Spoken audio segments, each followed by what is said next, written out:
Today's special guest is none other than Noel Massie. You are in for a treat. Enjoy the show. Noel, a huge welcome to the Lead on Purpose podcast. Hey, thanks so much for having me today. I'm really looking forward to our conversation with your listeners around leadership and any topics that you want to talk about. Thank you. Well, I would love to kind of jump right into looking at, you led roughly, a couple of 100,000 employees you were responsible for, 12,000 supervisors at UPS. Now, unless people are living under a rock, they will know what UPS is. It's a globally known brand. So a hell of a lot of responsibility. But I want to go right into the tactics for a second, Noel. What's one system or daily ritual that helped you to stay connected to the front line while leading at scale? I think what I would say the most important thing any leader needs to understand is the importance of daily discipline and organization. To the extent that you have a plan. Failure to plan is a plan to fail. And the one thing I learned early in my career, Jim, was that know what you don't know and surround yourself with people that know it. And then the people that know it, lean on them for their expertise. That was always foundational for me. Even if I go back to the beginning of my career, is that was important to figure out who knew what I didn't know, and then to either get them to mentor me, especially when I was young, or to lean on their expertise for advice, steering, encouragement. But discipline is the key. And I would say always to anyone, is particularly as a leader, I was a president in 5 different business units before I became U.S. operations president, is at the end of the day, you have to know what your purpose is on a daily basis as a leader. And your purpose on a daily basis is development of people, is to make your team better at whatever role they play. That's the role that the leader needs to abide by. And once you accept that, then you're going to wake up on a daily basis thinking about how to coach your team. I love that perspective. It's not about you, the leader, and how good you look and how great you are. It's like, hey, all I got to do is rock up and empower my people, equip my people, support my people. Yeah, no doubt. No doubt. If you want to be great at anything, then you need to be willing to invest in how to be great at that thing you want to be great. It could be fishing. It doesn't matter. It could be bowling. I mean, when it's all said and done, the important thing that I would always pass on to those that were under me is find someone that you can lean on, because it might not always be me, that is able to do what you want to be able to do, and then let them know you want their mentorship in that moment, because most people say yes to that, right? Hey, James here. I wanted to take a quick moment to let you know about something. Look, I get asked to deliver keynotes and workshops for teams and companies all over the world, from London to Antarctica, from America to Australasia, from armies to small businesses to large corporates to sports teams. But I go in and deliver keynotes around the mindset of high performers, around the habits of high performers, about how we navigate change. If you would like me to come and speak to your team or speak at your conference or deliver a bespoke workshop, please get in touch with my team. Caroline at jjlaughlin.com will be able to help. I'll also make sure that we put that in the show notes. Isn't it interesting? Because most people are too shy to ask, or, oh, that person's going to turn me down. They would never want to help me. But you're right. No, most people want to help. Oh, no question. And leaders, aspiring leaders in particular, and small business owners, that becomes a weak spot, a blind spot for many of them. And it's not due to any failing that they have as people. It's human nature to want to rely on your own self, your own, worthiness, or whatever you want to call it. And that's a mistake. That's a mistake, because even the greatest athletes in the world had coaches. Okay. Mm-hmm. Beckham had a coach. Kobe Bryant had a coach. Wayne Gretzky had a coach. Michael Jordan had a coach. Understand, everyone. I was very fortunate to get that early in my career, because I had a mentor who basically said that exact thing to me when I was 23. So I was always looking for who was the best at whatever it is I wanted to be good at. And I was not bashful about talking to that person, having a coffee with that person, and getting some ideas on leadership from other people that I felt were great leaders, people I admired, right? We admire people for a reason. And I always admired people that were able to get highly motivated results from their teams because they were servant leaders. That's beautiful. I love that idea of serving others rather than serving self. And for the person that's listening right now, Noel, going, I don't have someone around me that I can reach up to, but they have at their fingertips podcasts, books, videos, masterclasses. Would you say that you can equally learn as much from reading about others, or learning from them in different ways? Well, it helps, but the way that you learn is by doing and practicing. One of the things I hit very hard with the individuals that I was responsible for developing was the fact that you can talk about how to do something, but practice makes perfect. And so practicing. Conflict resolution. I would have the individuals role play, right? One person would be the supervisor, another person would have to role play being the employee. And we set it up so it was a difficult situation. The employee's coming at you hot. Okay, they're upset. The check's wrong. In a moment, you're in the middle of a million things right now because it's early in the morning. People are getting situated for the day. It's a distribution center, whether it's an Amazon or UPS or DHL, or it doesn't matter. It could be it could be a grocery store. And things are happening in the morning before the business really gets going, and an employee comes at you hot and their check's wrong. They're missing money and it's payday and they need it because they were counting on it this weekend. And you're in the middle of a discussion with 5 or 6 other people. What do you do in that moment? Well, in part 2 of the book I wrote, which was for these kinds of things, I get into the tactics of how to handle that moment while keeping the self-esteem of the employee high and while keeping your confidence firm, right? Because the fact of the matter is that it's like when I was a new supervisor in my 20s, right? I didn't know all the things I wish I needed to know in that moment, right? And so this book I wrote is for that person who is 25, 26, 27, and a person 50 or 60 comes at them hot. And in that moment, that's where confidence is going to be challenged the greatest, right? So tactics matter.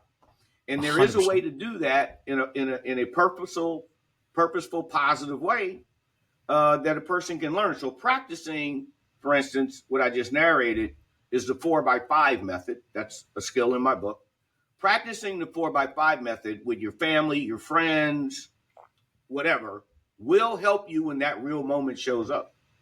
Can we chat about that for a second? The 4x5 method. What does that exactly mean? 4x5. So the 4x5 method is something I learned, quite frankly, in the early 90s when I was on a project working with a team in a development fashion. And what the 4x5 method reinforces is a couple of key things. That when people hear information and they're being influenced, because understand, leadership is one thing and one thing alone. And not all leaders are good leaders. We'll say that up straight. Okay. But leadership is the ability to influence the behavior of an individual or a group of people. So if you're digging ditches, you're trying to influence the folks who are digging the ditch to do a good job doing it, to understand the reason for the ditch, whatever, right? But your job as a leader is to develop your people and influence the individual. And the 4x5 method reinforces that people hear information in a few ways. And there are 4 different perspectives when talking to an employee you can take in a work discussion. The first perspective is the most obvious, the employee's perspective, okay? People buy into their own perspective the most all the time. The second perspective you can use is your perspective, supervisor or manager, right? You can have a perspective. The third perspective could be the company's perspective.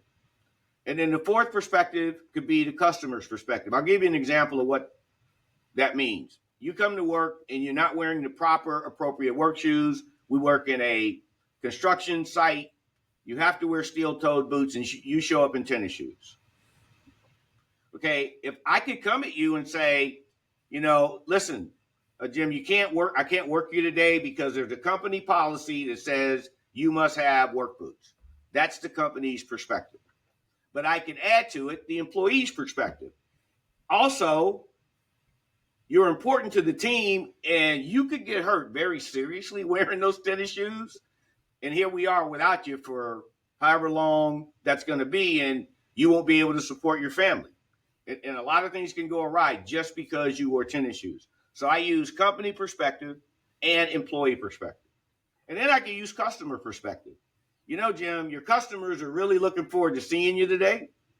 And in those tennis shoes, that's probably not going to happen because you're going to get injured. So the point is the 4 is the perspectives. The 5 really reinforces that when talking to an employee in a work discussion, you should never use vocal amplification to denote importance, ever. That's never appropriate. You should never, ever use an amplified vocal narrative to denote something matters a lot, right? For instance, there's a situation happening with an employee who didn't do what they were asked to do, and the supervisor starts to elevate their voice. Wrong answer. The right way to do that is using the levels of intensity in the 4x5, which is what the 5 stands for. Level 1 is the lowest intensity. It's like, hey, Jim, you got a minute? I'd like to talk to you. Okay. Level 5 is the highest intensity. Hey, Jim, we must talk, right? A customer called and said there was an incident at their location. And let's say the incident was very minor. Let's say, hey, Jim, I'd like to talk to you for a minute. Okay, now the customer calls back 3 days later and goes, it's still a problem. Well, now we need to go from maybe intensity 1 to 3. Hey, Jim, we really need to talk. You could feel that went up from, hey, I'd like to talk to you, to we need to talk. And now let's say it's a real problem. Hey, you got a minute, Jim? We must talk. It's like shifting the gears in a car, right? And teaching a supervisor or manager to be able to match the proper perspective, employee, company, customer, and the right intensity is the highest probability of influence you're going to have in a work discussion with a win-win outcome, right? Thank you for taking the time. But I want to say this, the most valuable place for the supervisor or manager's perspective, because it should almost never be used, is in recognition. That's when it's really important. That's when it's solid gold. When the manager or the supervisor is going, hey, thanks for what you do. You've done a great job this week. I hope you have a great weekend with your family. Or, a customer called and really wanted to give compliments, and I want to do that in front of your peers this morning to let them know what a great compliment this customer had for you. That's when the supervisor or business owner's perspective is gold. I love that idea. A lot of currency there. Definitely. And that idea of making people feel valued, feel that they're seen, and being specific with giving them that praise or that recognition, like, yes, this is what it's for. Yes. And you're doing it in front of others so that other people can see it. I think that's right. So powerful. Very. And when you think about the first 30 days for a new leader, so I talk to my clients about setting the table. You've got a short time to set the table, set the standards, and show up. The first impressions really last. So what are 2 or 3 tactical things that a new leader should do in those first 30 days to start setting the trust and earning the trust, set the tone for the team? I'm glad you brought that up. In the book, I talk about intentionality with new leaders when they get an assignment with a new group. And the foundation of the book, throughout the entire book, I reinforce a phrase that we see every day, whether we buy an app, whether we get an iPhone and there's a warranty on it. We have to click a box called the terms and conditions. A big part of my book, actually, when you read the introduction, is that goes where it goes. The terms and conditions of value-based leadership is the foundation of the book. What I want the leader to understand is that everyone has terms and conditions. Everyone. And if I were to say to you right now, take a list of paper, I want you to write down 5 things that you expect from your leader or 5 things that you expect in a relationship, any relationship. What do you expect in a relationship? I already know what those things are going to sound like because I've done it enough with seminars. They're going to write down respect, trust, loyalty, listening. Those are like the big ones, right? But those are the terms and conditions. What that means is that when those are absent in a relationship, the relationship will dissolve. It just won't survive it, right? And the way that employees express their dissatisfaction with that is they quit, or they do a poor job, or they silently quit, however you want to look at it. But the terms and conditions are things that every human has, and those are expectations, right? Dignity is not sold, right? I expect dignity daily. I expect you to respect me. There's either respect or disrespect. There's either listening or not listening. There's no middle ground. So the terms and conditions that the leader has to understand are the ones their team has of them. And the way to do that with intentionality for a new leader gets promoted, they get 10 people. The first thing they should do is not look at reports, because results come from people, not reports. The first thing they should do is introduce themselves to their team as a human being. Because think about this. Think about the first, I don't know, we didn't get into this, but I don't know if you're married or have kids or any of that stuff. But think about the first time you met your partner's parents, right? Yeah. You put on your best foot forward. You want it to go really well. You think about it, right? You wear the best thing you could put on. You're on your best behavior. Think about when you're applying for credit or a home loan. You put your best foot forward. You don't want to be denied, because there's terms and conditions in those moments.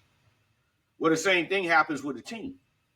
They want to know you. So the first thing the leader should do is introduce themselves to the team and let them know that in our group, fairness matters. In our group, integrity matters. In our group, ethics are important. In intentionality, it matters. And then to meet with each person for a half hour over a short period of time, I wouldn't give it more than 30 days, depending on the size of the group, and give that person an opportunity to have a conversation with you around the relationship. Okay, so what do you expect from me as your boss, as your supervisor? How can I be of assistance to you the most?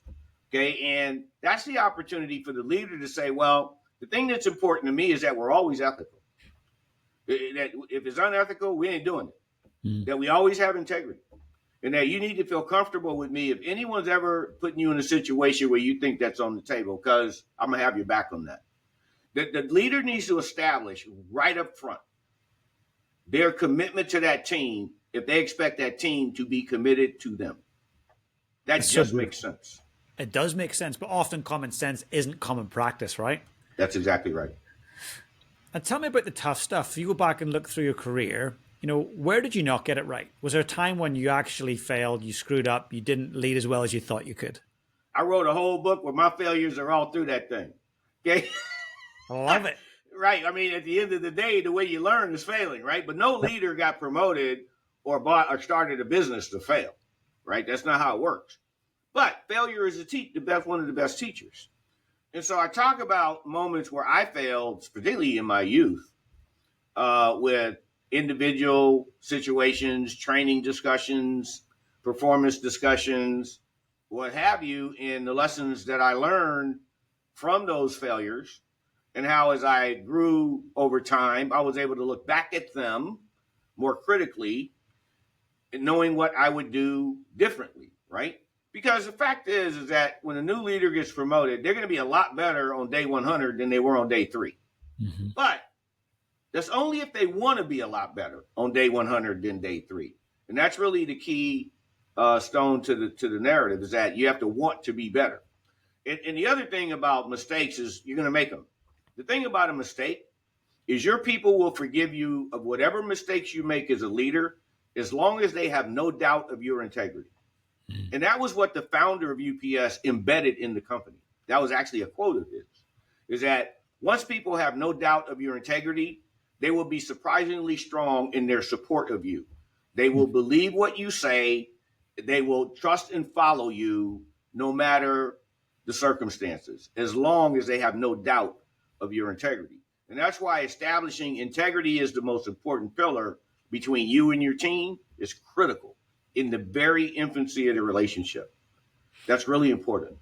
That's beautiful. For me, integrity means, saying what you're going to do and then actually doing it. Like everything aligns, your words, your actions, your behaviors.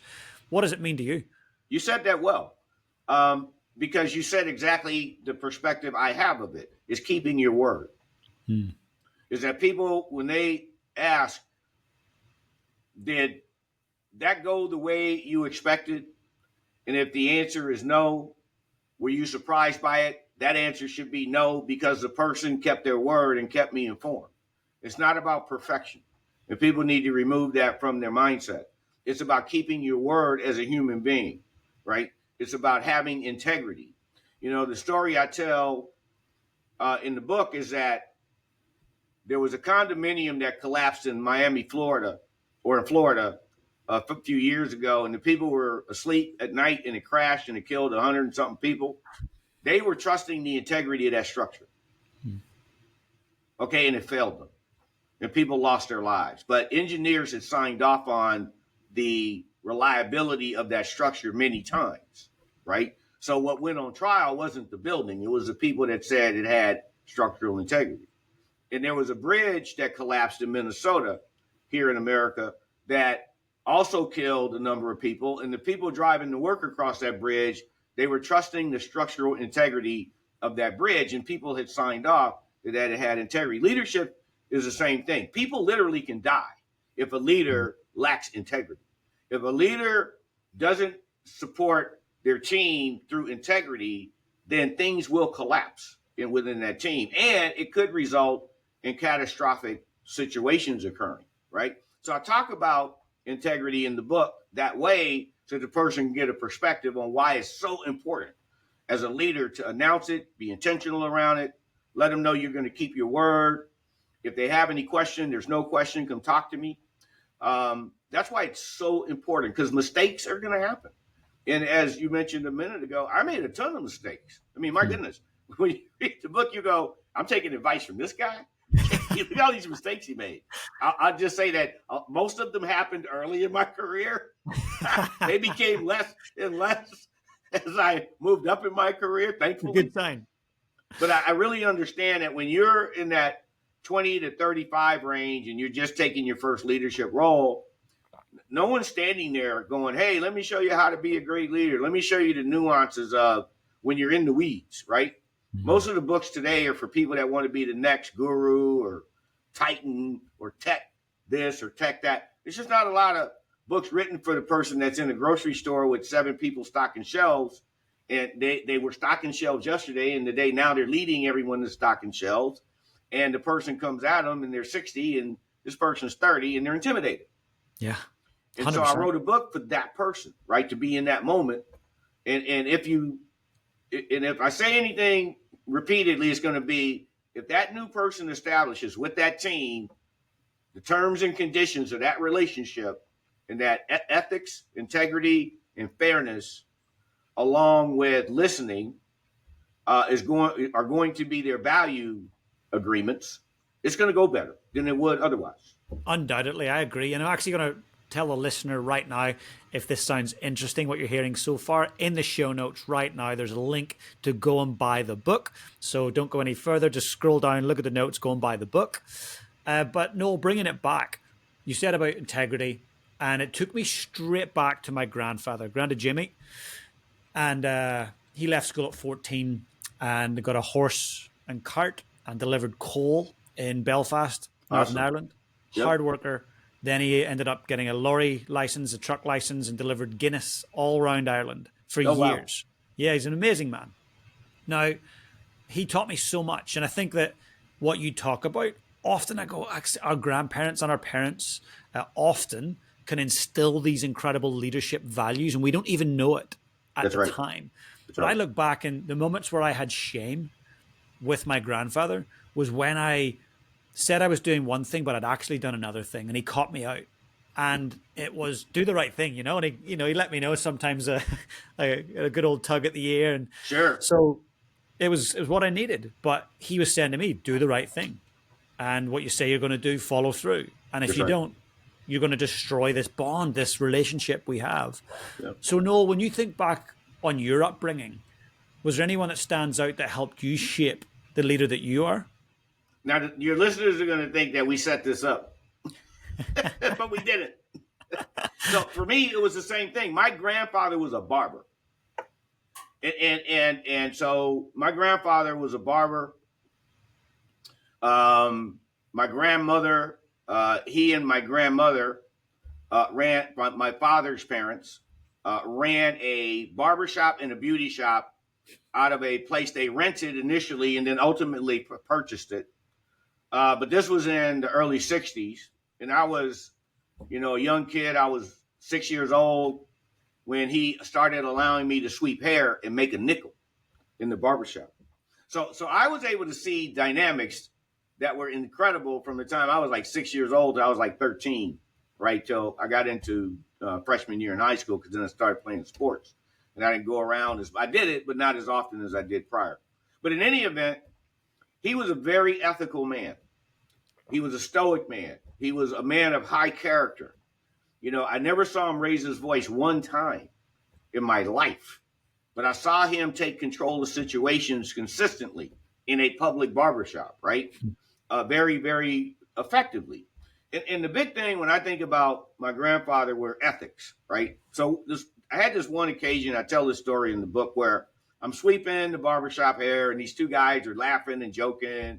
And one of them is telling the other one how he dodged a bullet because he sold a Buick and the engine was going to go out in like 2 months. And he said, man, I dodged a bullet. I got $3,000 for that thing. And the engine's going to go out in like 2 months, the mechanic told me. And my grandfather stopped. He was cutting the guy's hair and he stopped right in the middle. He looked at the guy who was a friend of his. And he goes, what comes around goes around. What comes around goes around. And the point is that ethics, just because something legal doesn't mean it's ethical. And that's exactly the chapter of the book that I put in the book. And I talk about just because something legal is legal doesn't make it ethical. Okay. That's beautiful. Doing the right thing is doing the right thing. And we know what the right thing is as humans typically, and is being honorable in our conduct towards others. That's the definition of ethics. The definition of ethics, as I learned it, is honorable conduct towards others. All you got to do is stop right there. Honorable conduct towards others. And that's ethical behavior. Because you can have integrity, a lack of it by yourself, but if you're going to be unethical, you're including other people in that, right? So if you have honorable conduct towards others, then you protect ethics. And my grandfather was a very worldly person because he cut hair, so he met a lot of people, but he also was a porter on a railroad, in a railroad car for a long time. And so he would do that, be gone for 2 weeks, come home, cut hair, go and leave. And he always talked to me about how people were the same. He says, listen, don't be misled by different colors and religion. He goes, people want basic things in their lives. He said, respect is the biggest one. And treating them honorably is important. And so I learned that early as a kid, right? Hearing my grandfather talk about that. That's beautiful. Noel, thanks for sharing that. I think often we look at great leaders, and there's going to be listeners listening right now going, Noel had the role that I dream of. Like that someday I might get there. But what I love about you is that you can bring it back to actually, I'm a human. I worked hard. I made mistakes. And I really underpinned a lot of my growth through values, ethics, morals. And that's why your book's going to be a huge success and very, very valuable for people, because you have a really masterful way, it seems, to distill what great leadership is. And I was blown away at the start. You said leadership is influence, the ability to influence others' behavior. To me, that's brilliant. We can do master's degrees, MBAs, read 1 billion books on leadership, but it comes back to one thing: influence. Right. It's brilliant. Now, what do you think about the difference between leaders and managers? Is there a difference? Yes, it's massive. A leader understands their responsibility to their team to develop the team. That's what a leader understands. They understand if the team is not performing at a high level, that they own that, right? So it's like a coach. If you want your receivers to be great at catching the ball, you need to be great at teaching them how to catch the ball. If you want them to be great at anything that they do, you need to be willing to get in the hole with them while they're doing what they do and train them to do that.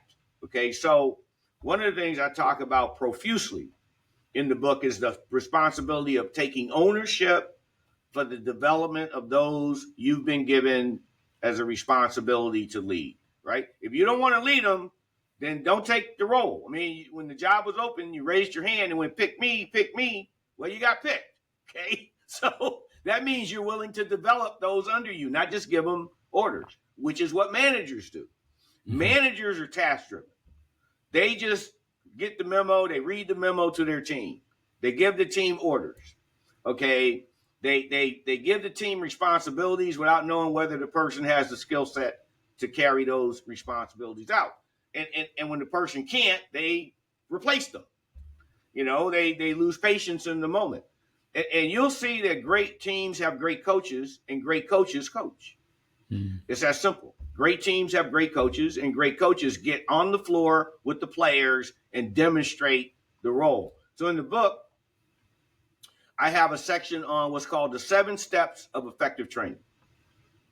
And I talk about how the most important role of the leader is training and development of their team, right? That's the most important thing.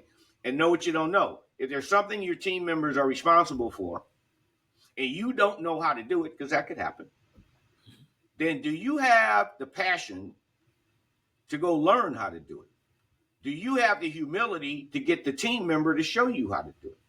Okay. Do you take time to invest in your own skill development so that you can be an effective coach? So that's really the foundation of that concept. I mean, all the greatest coaches for any team, basketball, soccer, doesn't matter. They weren't the greatest player. They weren't. They weren't the greatest players. As a matter of fact, the greatest players generally make the worst coaches. Yeah, I agree. Because those are separate skill sets, is the point, right? And is there a question? Because I look at coaching and I think the most powerful thing you can do is ask questions and allow people to figure it out for themselves. Is there a question that you've came across or that you've used in your leadership that's been really helpful in empowering other people? Yeah, there's a couple. I would stand in front of a group of 200 plus employees, delivery drivers, right? People with 30 years. And there was one question I would ask that always got a similar answer, no matter whether I was in New York, Miami, Seattle, Los Angeles. When I would go visit, especially when I was a president, I did the same thing. But when I was the U.S. president, I went all over the country. But one of the things I would always do was address the employees, right? I'd be a visitor, coming in, blah, blah, blah. And I would address the employees and give them current, status of the organization. What are we doing to help you in your futures as a company, blah, blah, blah, right? But I would always end with this. How often should we do the right thing? I would ask. I would say that to 200, and I would say, how often should we do the right thing? And they would go, all the time, right? And I would say that to them. So how often should you do the right thing? They'd say all the time. So it always made discussions around the wrong thing being done easier to enter, right? And the one thing I wanted to teach leaders is never attack employees. I don't care what the situation is. So metaphor use attached to the training methodology is very effective. And that's another area of the book I talk about deeply, is the use of metaphors to disarm employees and to disarm difficult discussions. For instance, if you were having a problem coming to work late, let's say you're a good employee, but the last couple of weeks you've been late to work like 4 times, right? Things are slipping.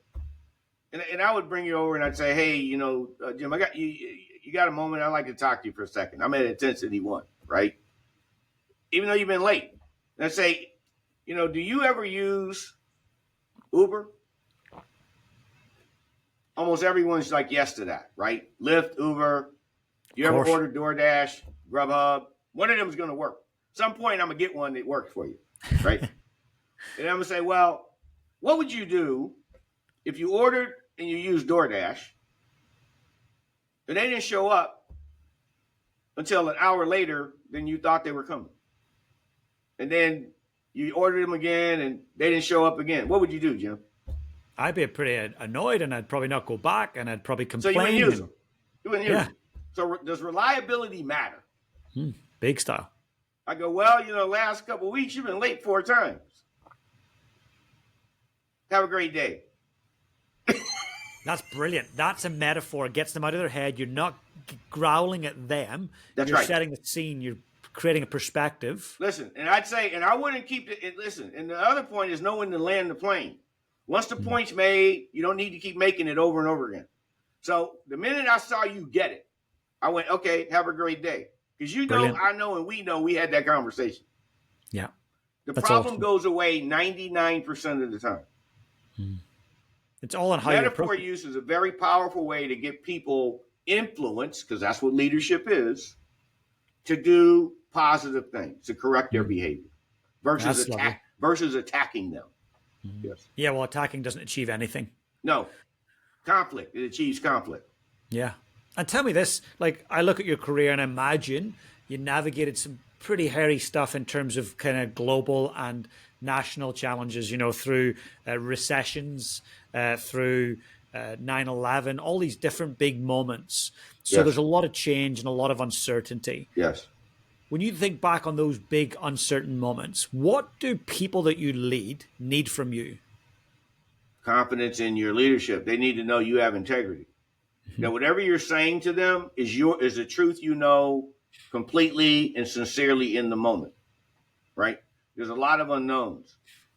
And I've gone through a number of very catastrophic moments in a 42-year career, of course, especially being a supply chain company, working out in space, right?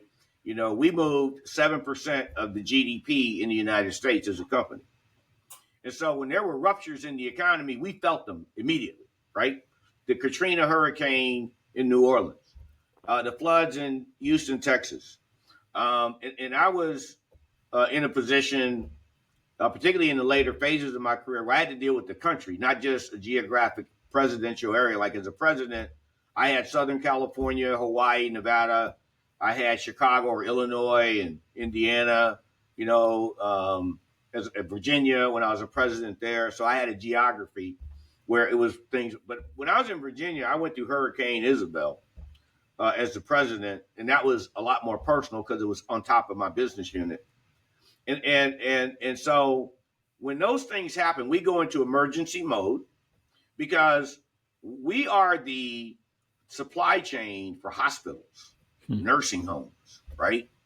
And so those moments become really critical. And so we don't have a minute to breathe or think about that, right? We have to keep those entities functioning properly. You got children's hospitals, nursing homes. That's always was our first focus, was how can we keep product going from manufacturer to hospital, syringe, gauze, equipment, because their supply chains are really complicated. How can we do that? So the point is that we would go into emergency mode in any event, but we wouldn't always do it perfectly. I was in a meeting once with a manager who was telling his team the plan that we were going to use after Hurricane Isabel. So he's in the room. He was an experienced manager. He's very good. And again, this is another story I tell in my book. And Frank was in front of like 100 plus employees, drivers, all delivery drivers. And him and his people, his supervisors, were passing out a handout that they had put together to be able to review this information with the team and say, here's how we're going to execute today. So he hands it out and I'm watching. And one of the more senior drivers, he looks at it and you can see his eyes roll and he throws this piece of paper up in the air, blah, blah, blah. Frank was smart. He saw the signs of discontent. And he said, whoa, wait a minute, right? Okay, this is important. What he says, why don't you tell me what's the issue is in front of the whole group? And Will was like, Frank, we went through the hurricane too. Okay. I couldn't even get out of my house this morning. I had to climb over a bunch of trees and get a ride in. I can't even move my car. He goes, and you're asking us to come to work an hour early than normal so we can, get stuff to other people. He goes, we're people too. Okay. And Frank was Powerful. like, you know what, Will? I didn't mean to overlook you. However, in our haste, we have to respond to hospitals, nursing homes, blah, blah, blah. He says, but you're as important as all of that. He says, so I'd like some volunteers, and hands went up all over the place, to help us put together a plan that works for you and works for our customers. And 50 people had their hands up. And he got 5 more seasoned people, and they went in the room, and the next morning delivered a plan that was going to work for everyone. And it went great. And as a matter of fact, I had him share that with other managers in the unit, his experience in that moment, because we were in this catastrophic circumstance. Because here was the bottom line to that. And here's a natural law, and it's just human nature. People support the things they help create. If the listeners have one takeaway from that whole narrative, is that people support the things they help create, which is why it's important to involve your people in your organization's objectives. Because when they help you create the plan, the goal, when they help you establish the path, it's going to go better than if you didn't do that. I love that. And I think that that's across all aspects of life and work. When people are supporting it and they've helped create it, they want to get behind it. I've seen it time and time again. That's right. It's powerful. Now, just before we wrap up, I've got a couple of questions more tactical. You're running a huge company. You've got a lot of responsibility. You've still got a family. You've got responsibilities at home. You've got a body that you live in every day and a mind that goes 24/7. What did a day in the life of Noel look like in terms of rituals or routines to maintain that ability to lead others? Were there simple things you did with bedtime, wake time, eating, working out, connection time with family? What did it look like? Never sacrifice your well-being at any time, because your well-being becomes the well-being of your team and your organization. People that are tired, overtired, who thinks they're doing a service to the organization, they're not. They're not. Oftentimes, I would have to take a manager or a leader. Listen, I had people working for me that were CFOs, CIOs, directors of HR, right? And their intentions were good, but I'd have to say, hey, time out. Okay. At 5 o'clock, I don't want to see you. Okay. At 5 o'clock, I don't want to see you. Matter of fact, sometimes it'd be like at noon, I don't want to see you. Go home. Okay. When they wouldn't take care of themselves. But the way that I always handled that, and I was guilty of all of that rat race, running 80-hour, 100-hour weeks when I was in my 30s and 40s, no question. But as I got more responsibility and couldn't do all the things I thought I could do when I was younger, then I understood the importance of what I'm talking about now. So I'm not being a hypocrite about it. There was a point where I learned better skills. I'm a very big fan of Stephen Covey, and he wrote a book called The 7 Habits of Highly Effective People. And one of the habits is sharpen the saw. And in that habit, he talks about the importance of mental and physical well-being, right?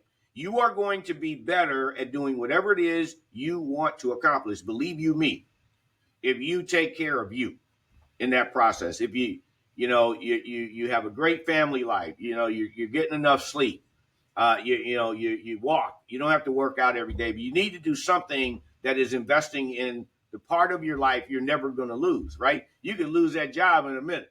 Okay, you're not going to lose your health or the need for you to be healthy. You're not going to lose your kids, right?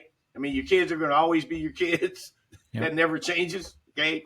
The way that I did it is I learned that you can accomplish letting people know they matter to you in a moment, right? And there's no excuse today with social media and smartphones. I mean, I would send my wife a message in the middle of the day, right?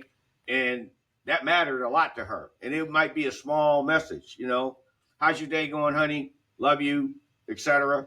It would be something simple, especially with my boys. I have 2 sons, 30 now and 32, but one's a doctor, one's a production engineer, he does a lot of things, and he's a therapist for kids with autism. but he's Wow. also a production sound engineering company that he runs as well. Both are doing great. But in any event, if you were to talk to them and say, what did your dad say to you more than any other thing he ever said to you guys? And they would say this to you: you can't hope to get more than you give. So what I Beautiful. mean is, don't expect to get more out of it. You pick the topic. Pick the topic. Doesn't matter. Don't expect to get more kindness than you give. Don't expect to get more money than you invest trying to get. Don't expect to get more of anything and you don't give back to it. So your community, you want a great community, give to the community. Volunteer. Spend time in it. Okay. Don't complain about something you're not giving to. And they would Yeah. tell you that.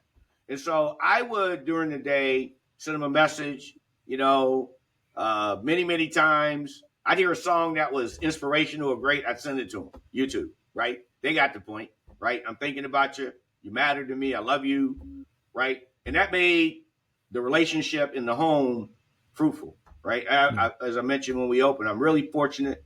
I have a great wife of 35 years who is just incredible. I'm not embellishing any part of that, as a human being. And my sons, I'm very proud of them as well, at the character they have as individuals. But I like to think that I got that training and coaching from my career, the founder of the organization, who was a very principled man, embedded in me in 19 values, right? Ethics, integrity, not being self-centered, and I worked in an organization where there were a lot of people like that. So I had role models to look up to that were behaving in that fashion.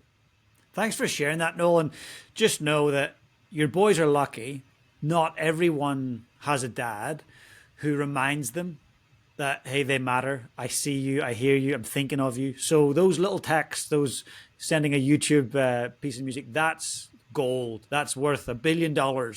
There's nothing more priceless than that connection and that love. So keep doing that. It's really inspirational. Thank you for that. No, it's amazing. Now, one last question. And before I ask you the last question, I want to remind the people watching or listening, please go to the show notes right now. Order the book, Congrats, You've Been Promoted by Noel Massie. Please don't skip past that. This book is going to change your ability to influence others in your work and in your life. So I'll make sure to put that link in the show notes. So Noel, one last question. I want you to imagine, just for a second, that you and I are going to fast forward many, many years into the future. And you're highly aware that it's your last day on Earth. And someone very young that you care so deeply about, maybe it's a grandchild, maybe it's just a young human, they come into the room and they say, Noel, I've got just one question. How do I go about leading my life on purpose? What would you say to them? To put it in a simple form, I would say make integrity the most important thing you attach yourself to. Be true to your word always. You don't need to be perfect. Be true to your word and have intentionality in everything you do. Don't say you want something without giving to that something, right? Because you can't hope to get more than you give. I mean, that's what I would tell them. If you live a life where it's all said and done, you can say, I lived a life of integrity. I lived a life of ethics. I was intentional with investing in what things I committed to others I wanted to do or be, right? Because I can't hope to get more than I give. If you live a life and you can answer all three of those in a positive way, you're gonna do okay. Doesn't mean you're gonna be the next Mark Zuckerberg, but it also doesn't mean you're going to suffer much, because at least you'll be able to look at your life in a way that you can be satisfied you accomplished as a human being, and that you left a legacy for others to value. Thank you for sharing that. It's so powerful and makes me think about my life and what I'm giving. And it's often important to go, what can I do to give rather than take? So, been a really, really powerful conversation. And again, I just want to urge people to connect with you, buy the book. And just you're incredible at connecting. You're not, I don't want to say you're a communicator because everybody communicates, but you have an ability to connect. You can get through communication and get the connection. So, a huge thank you, Noel. Hey, thanks for that. And there's also a master class. It's 10 episodes. Yeah. that I produced. And all of the things you heard me talk about are actually in that masterclass. And it's when you add them all up together, the 10 episodes they're average around 10 minutes, 12 minutes. And I talk about ethics, integrity, fairness, the 7 steps of effective training, the 4x5 method. That's all in the masterclass. And when people go to my website, they can also see their ability to purchase the masterclass there. And I have an assistant, Kayla Bozeman at gmail.com. That's KAYLAH Bozeman, BOZMAN, at gmail.com. You email her. She can answer any questions and help you with anything regarding content that we provide. Awesome. We'll make sure and put all of that in the show notes as well, your URL for your website and Kayla's email, so that it makes it super easy for people to connect in. Great.